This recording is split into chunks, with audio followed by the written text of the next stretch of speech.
cette génération Europe dont nous faisons tous partie et dont Franck Biancheri aussi faisait partie en tant que maillon fort, disons, une génération qui doit s'inscrire ou inscrire son passage dans les livres d'histoire. Voilà, aujourd'hui, il ne s'agit pas seulement de rendre un hommage à Franck Biancheri, que nous avons tous connu, mais à toutes celles et à tous ceux qui ont croisé son chemin et qui ont construit des réseaux et des projets avec lui, moi inclus, et qui sont devenus des amis de Franck et des amis d'amis de Franck, et ainsi de suite. Voilà, cette rencontre, elle est pour vous, elle vous est dédiée, chers amis, et grâce à cet annuaire, nous avons maintenant la chance de découvrir ce que vous êtes devenus chacun après votre collaboration avec Franck. It's a lot of emotion for us to have you gathered here today. Thank you so much for being here. 2020, as Jetta said, isn't any year. With COVID, it is now the date all history books of the world have in common. That's a game changer, I guess. But it is also the year of Franck, and some of you here started targeting as early as 1997, when Project Europe 2020 was launched in Brussels and then in Athens. What a fruitful idea that was. So much started there. Think Tank Europe 2020, the first anticipation seminars, the document Vision Europe 2020, Think Tank Leap, the method of political anticipation, etc. It's been a while that we've had in mind to organize a symbolic Europe 2020 in 2020 events. On our way to this date, something very pleasant happened to us last year. Fondation Jean Monnet Europe kindly suggested to welcome and keep Franck's archives into their fund in Lausanne, next to prestigious archives such as Jean Monnet's or Delors. But then another idea emerged, born from a remark from the French historian Édouard Husson, who will join us a little later. Franck Biancheri's history is recent history, with living witnesses who altogether are the representatives of something greater than Franck, the generation of the first Euro citizens ever, a generation Europe. Indeed, with the time perspective, we're talking about 35-year-long history now, it is possible to specify that this generation that came to adulthood in the 80s is indeed a generation Europe. Political leaders of the time, such as Mitterrand, Kohl, Lubers, had experienced war. They knew exactly why Europe was needed. And from their converging energy grew a youth whose avant-garde helped them get Erasmus on track. But more youth added on after that in a Europe with European student organizations and academic exchange programs, with falling borders, speeding up trains, Minitels and internet communications to facilitate their connections and make them dream of citizens incarnating, giving flesh to Europe's institutional skeleton. Let's be clear, the new generations, those below 35 today, are no longer European only. Erasmus itself has become mundus. The dramatic challenges that they've been called to address collectively are of a global nature. Peace, democracy, environment are to be tackled on a global scale now. But, there is a but, while American citizens, for instance, can influence these global agendas from a relevant level of action, their federal state, European citizens will only be able to act from a higher and stronger standing point if they finalize the project of European construction and democratization. Otherwise, they'll be acting from lower national levels. And this is where we are needed today, fully aware of our strong generational, ideological, and methodological characteristics. Vous êtes les représentants d'une génération de successeurs, un projet qui doit passer d'une génération à l'autre. C'est un projet qui était nécessaire, mais il a fallu la sagesse de certains bâtisseurs après la Seconde Guerre mondiale. Mais maintenant, il faut tout autant de sagesse pour transmettre ceci, car les résultats obtenus sont prodigieux, mais rien n'est jamais irréversible et acquis pour toujours. Et puis aussi, les défis, les problèmes à résoudre changent et évoluent. Et donc, il faut constamment remettre l'ouvrage sur le métier et avoir des questionnements. Et ce sera évidemment passionnant à l'avenir d'analyser les réseaux, le travail de Franck Biancheri et de tous ses amis, ses collègues, tout comme par exemple Jean Monnet, pendant 20 ans, avait agi à la tête d'un comité d'action pour les États-Unis d'Europe, où à ce moment-là, il n'avait plus de fonction officielle, il avait été un militant de l'Europe. Et je ne doute pas que pour les historiens de demain, il y aura des analyses, des comparaisons extrêmement intéressantes sur des personnes, sur des groupes, sur des époques, sur des défis. Et puis, pour finir, je dirais que vous êtes comme réseau au cœur d'un engagement et d'une action. Et à la Fondation, effectivement, nous voulons créer un lieu de mémoire. Et donc, les archives seront très soigneusement conservées, inventoriées, évidemment mises à la disposition des chercheurs, des personnes qui s'intéressent à l'Europe. Et cette mémoire va aussi devenir vivante parce que, après, les historiens vont travailler dessus. Au fond, j'ai pensé une fois à cette comparaison, c'est comme si nous pouvions être une fleur et les historiens sont les abeilles, et de ceci va venir le miel, et ça c'est très très très important. Je vais maintenant partager mon écran pour vous montrer donc ce document que vous avez tous reçu. J'ai donc procédé personnellement à l'étude de cet annuaire pour apprendre à connaître les membres du réseau Franck Biancheri et à travers eux la génération Europe, et également les projets historiques qui donc ont été portés par ce réseau, par cette génération, et que vous pouvez retrouver en annexe de ce livre. Ce que j'ai appris, moi, personnellement, sur cette génération Europe et la signification de cette dénomination, c'est que vous êtes les premiers à avoir pris au mot vos aînés et à avoir incarné réellement la construction européenne, à l'avoir accueillie comme une réalité, non pas comme un horizon, et donc à avoir cherché à vous en saisir, à la vivre pleinement et à la façonner à votre image, en vous saisissant de tous ces enjeux pour les rendre, leur donner la forme et les objectifs que vous souhaitiez voir prendre votre continent et votre génération. Maintenant, je vous invite à parcourir avec moi cet annuaire et à peut-être à donner la parole à certains d'entre vous pour qu'ils disent un mot sur leur expérience aux côtés de Franck, sur les souvenirs qu'ils en ont. On pourrait par exemple commencer avec Philippe Michaeli qui, s'il le veut bien, pourrait nous dire un mot sur l'esprit d'EG à sa fondation, puisque vous étiez là au tout début aux côtés de Franck. I will explain what was the origin of the creation of EG Europe. Okay, maybe I think you all know about, but not all of you. At the beginning, it was a big fiesta. Okay, we'll make a big party.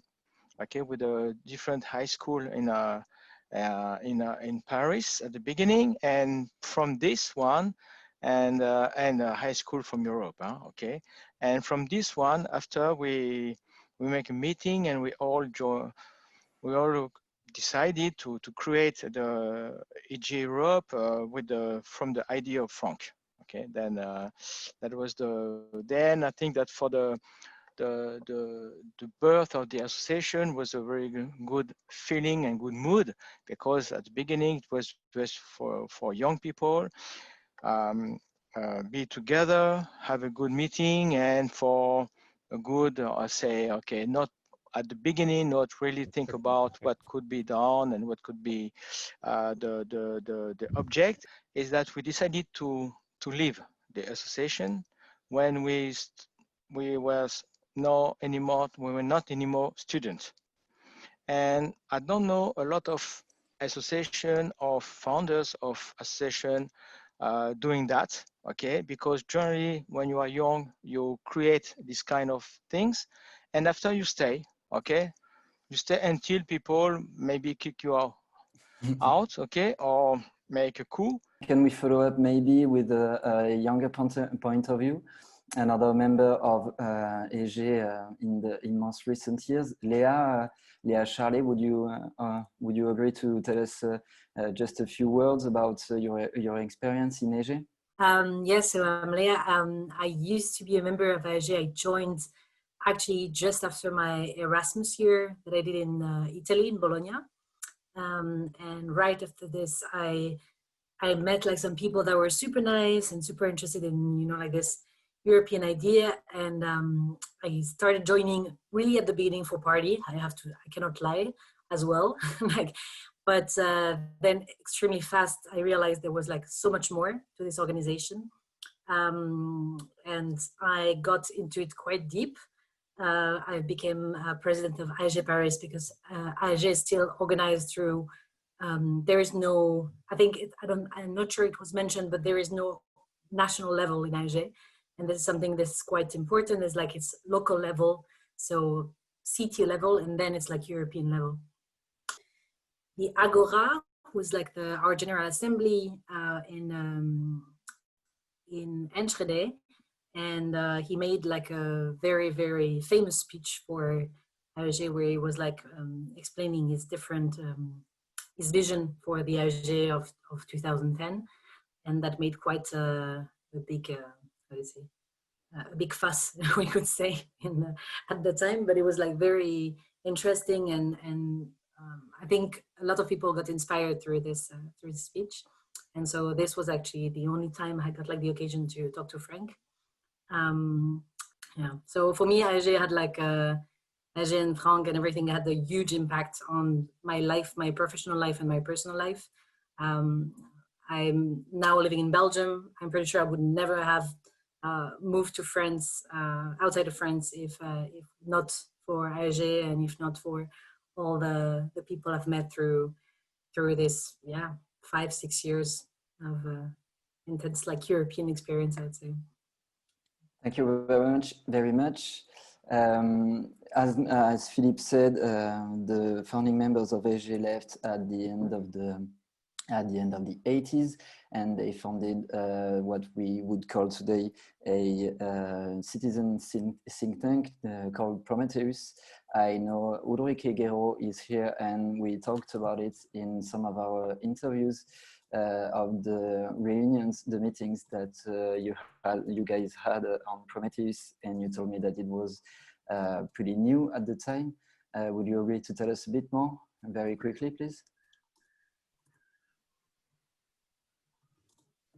And I remember quite well that in the 90s, when I met Marie-Thérèse for the first time and Frank for the first time at Prometheus think tank, and that is basically what I did or what I did say to you in the interview that you did with me, that seeing Europe from the lenses of European citizenship was new, because I was working the law, so I was sort of totally European in the mindset of we do a single market, we do the euro currency and all this sort of constitutional baggage. But what Prometheus was about, what these were about, is to get it through the lenses of citizenship. And this indeed was by then. I mean, today everybody is there. Today there is half a dozen citizens organizations, and I guess you know them all. We have this hashtag Citizens Take Over Europe, and von der Leyen will do her conference on the future of the European Union with European citizens.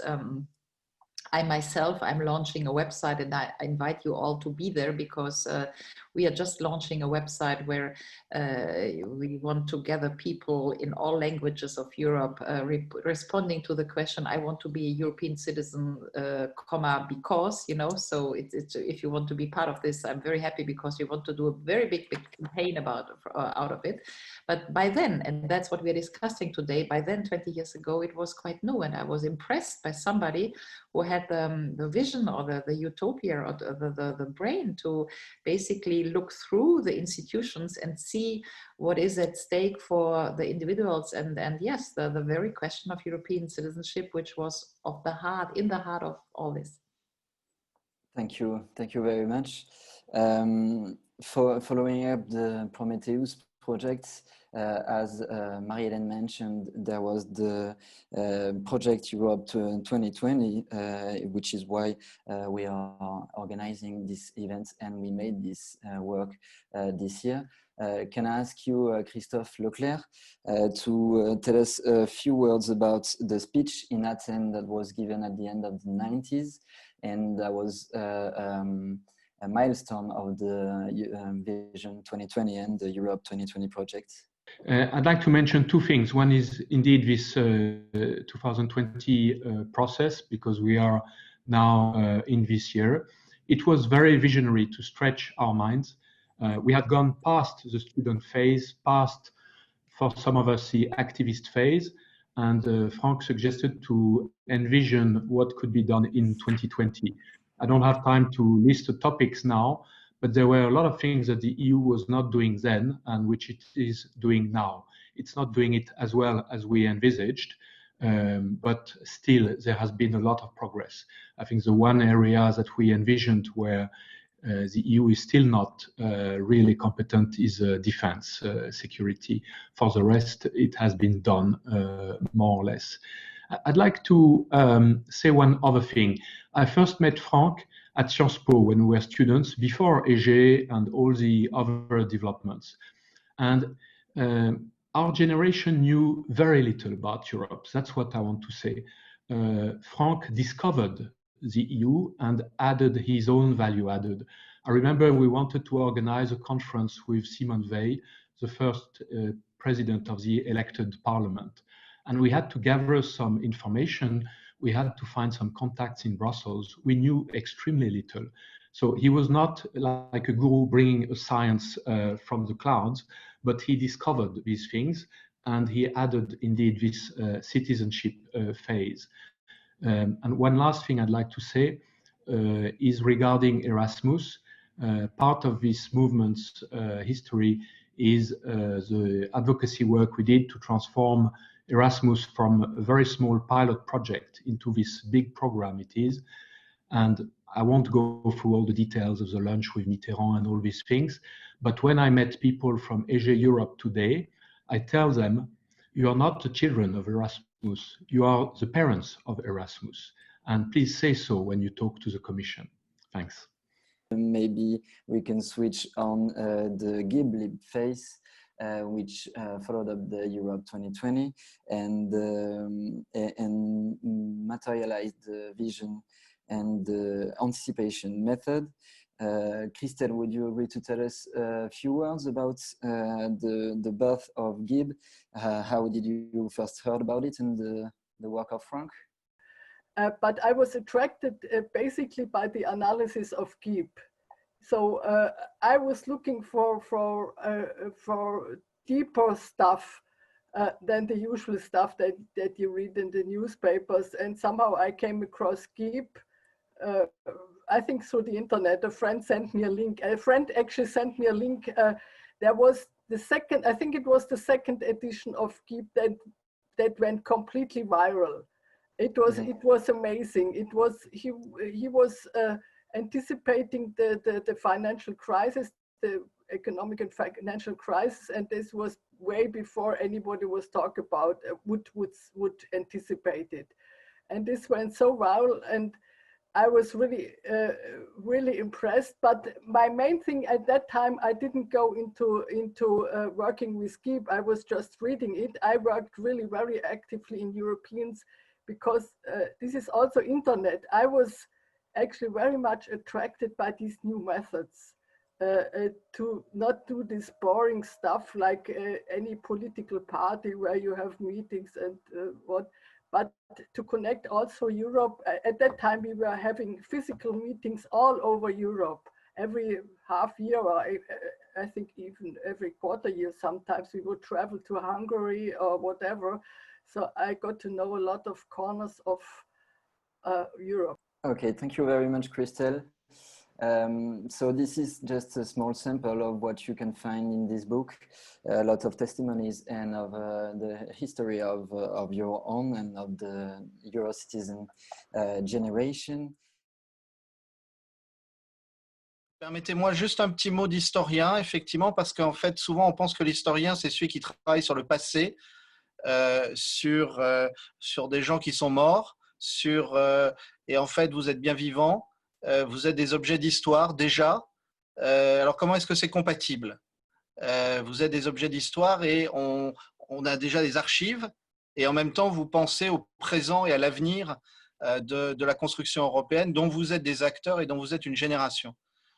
Et donc, je voudrais juste très rapidement vous vous donnez en fait une réflexion que je partage toujours avec mes publics à l'université, c'est qu'en fait l'histoire, ça porte pas sur le passé d'abord, ça porte pas simplement sur des choses révolues. L'histoire, c'est la meilleure façon d'évaluer, d'analyser la manière dont l'activité humaine ne peut se déployer que dans le temps. C'est pas possible de faire autrement, c'est notre condition humaine. Nous sommes condamnés à être dans le temps et je pense que dans la construction européenne, ce qui est évident, c'est cette tension extrêmement forte entre l'envie d'y arriver le plus vite possible et le fait que c'est très compliqué de faire autrement que de se dire qu'on construit progressivement petit à petit. Et d'ailleurs, je dirais que les Européens ont un talent absolument incomparable pour à chaque fois qu'ils pourraient aller un petit peu plus vite, décider de rajouter des obstacles et de complexifier le jeu. Et je crois que ça, c'est extrêmement important à avoir en tête et aussi pour réfléchir au fait que tout ce que vous avez fait fructifie avec le temps et fructifiera toujours plus. Mais fondamentalement, je pense que s'il y a un danger aujourd'hui pour l'idéal européen, le projet européen, c'est de refuser de le lire comme un projet ayant une histoire. Finalement, il y a toujours cette tentation dans l'Union européenne d'abolir l'histoire. On ne veut plus des nations, on dit c'était le passé, c'était la guerre, c'était le nationalisme, etc. Mais quand bien même on voudrait faire moins avec les nations, la question c'est que l'Europe elle-même, elle a déjà une histoire, c'est déjà plusieurs générations.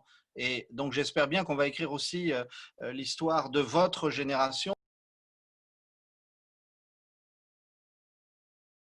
We, Friends of Frank Biancheri, solemnly hand over to Fondation Jean Monnet for Europe this directory, a sample of the generation of Euro citizens which rose in the 80s, aware that Europe was no longer a project but a political reality. Like butterflies, these weak players flapped their wings in unison. Whatever winds of history blew against them, the waves they sent transformed reality. The waves they sent are still transforming reality. Their history is worth digging into. Merci Jutta et merci aussi à Pascal pour ce merveilleux moment de transmission et de jeu de partition. Merci beaucoup, ça correspond tout à fait à ce partage de pages et de ce partage d'histoire. Merci beaucoup aussi à Édouard Husson. D'ailleurs, je vais d'abord commencer par Édouard Husson parce que tout commencement, pas de l'aventure, mais de sa réalisation. C'est lui qui était là et qui nous a mis en contact avec la Fondation Jean Monnet pour l'Europe, avec Gilles Grain. Je ne sais pas si Gilles se souvient de notre rencontre tout à fait inopportune au coin de 2 tables de café. Donc voilà, à Paris, le jour où nous devions effectivement nous rencontrer, ça a été vraiment un moment très, très fort. Donc merci beaucoup à Édouard Husson, merci beaucoup à Gilles Grain et merci aussi à Pat Cox qui est le président de la Fondation Jean Monnet pour l'Europe. Merci Vincent pour les archives et pour cette très belle vidéo. Nous voudrions aussi remercier Carla, la fille de Franck, qui nous a permis de disposer de toute la collection d'archives, y compris les archives personnelles de son père, comme vous avez pu le voir. Nous tenions également à remercier très spécialement les plus fidèles compagnons de Franck qui forment le cœur de l'association des Amis de Frank Biancheri. Vous étiez ses compagnons, vous êtes restés et vous êtes devenus les nôtres. Et c'est donc ensemble que nous avons atteint cet objectif 2020. Merci à Pépé, à Jetta, à Marie, à Christelle, à Régis, à Mika, à Laurent, Pierre-Marie, Philippe Portalier, Véronique et Maria. Il y en a d'autres aussi, mais voilà, ça c'est vraiment le cœur. Merci aussi à tous ceux qui ont supporté ce projet, à nos donateurs, notamment les parents de Franck, Mireille et Alain Biancheri, auxquels nous pensons très fort. Jean-François Bernicot, Evelyne Caduc, Johannes Eister, Caroline, Tania Massonsvan, Cédric Dumonceau, Rixtus, Tim, Alain, Anne-Béatrice Loumerger, Adriane, Zdenek Zalis, Alexander Zebit. Voilà, la liste n'est pas exhaustive parce qu'il y en a tellement à citer, et notamment vous tous qui êtes là aujourd'hui. Merci à vous tous qui avez accepté et qui faites maintenant partie de cet annuaire. Voilà, ça prendrait trop de temps de vous citer tous, mais de tout cœur, merci d'avoir rendu ce projet possible et merci d'avoir accepté de rentrer dans cette histoire et de rentrer dans votre histoire et de la porter. Et enfin, je voudrais surtout remercier Marie-Hélène, qui est notre inépuisable source d'énergie et de possibles futurs. Merci.